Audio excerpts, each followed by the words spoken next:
శర్మిల గారు ప్రెస్ మీట్‌లో శైలజానాథ్ గురించి విలేకరులు అడిగారు. సో, ఒకటి శైలజానాథ్ గారు వైఎస్ఆర్‌సీపీలో చేరారు కదా! మరి ఏంటి కాంగ్రెస్ ఎందుకు వీడారు వాళ్ళు? కాంగ్రెస్ మీరు బలపడుతుంది అంటున్నారు కదా! ఎందుకు వీడారు? అది ఇది అని.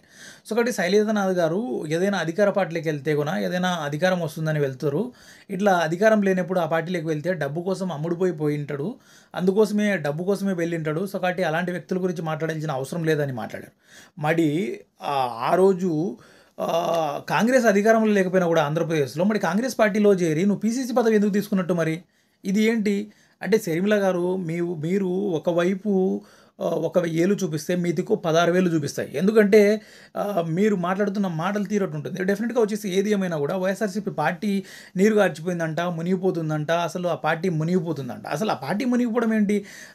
దగ్గర దగ్గర వచ్చి 11 సీట్లు వచ్చాయి. 40% ఓటు శాతం ఉన్న ఆంధ్రప్రదేశ్‌లో ఓటు శాతం ఉంది. సో, కాబట్టి నీకు 0.1 కూడా లేదు కదా! ఓటు శాతం కాంగ్రెస్ పార్టీకి ఆంధ్రప్రదేశ్‌లో.